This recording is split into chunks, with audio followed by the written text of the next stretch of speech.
بسم الله الرحمن الرحيم. إذا جاءك المنافقون قالوا نشهد إنك لرسول الله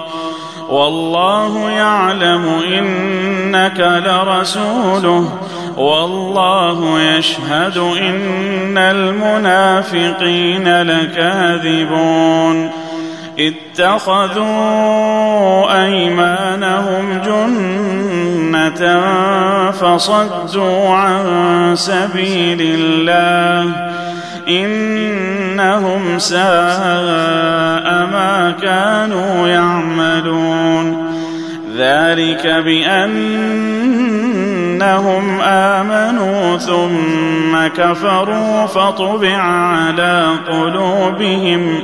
فطبع على قلوبهم فهم لا يفقهون وإذا رأيتهم تعجبك أجسامهم وإن يقولوا تسمع لقولهم كأنهم خشب مسندة يحسبون كل صيحة عليهم هم العدو فاحذرهم قاتلهم الله أنى يؤفكون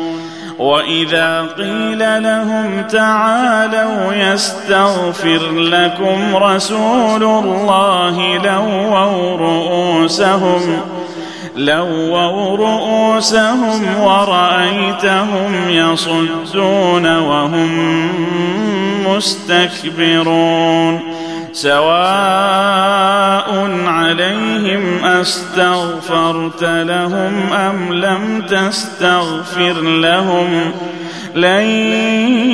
يغفر الله لهم إن الله لا يهدي القوم الفاسقين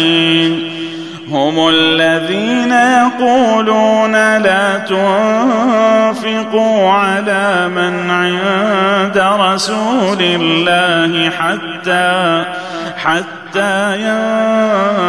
ينفضوا ولله خزائن السماوات والأرض ولكن المنافقين لا يفقهون يقولون لئن رجعنا إلى المدينة ليخرجن الأعز منها الأذل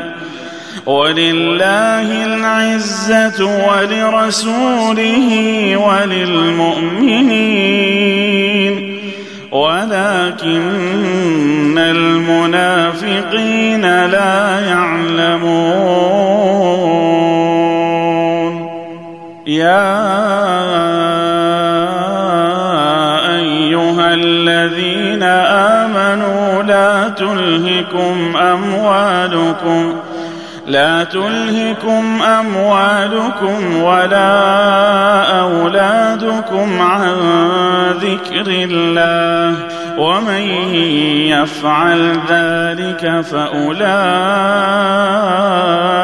هم الخاسرون وأنفقوا مما رزقناكم من قبل أن يأتي أحدكم الموت فيقول رب لولا أخرتني إلى أجل قريب فأصدق وأكن من الصالحين ولن يؤخر الله نفسا إذا جاء أجلها والله خبير بما تعملون.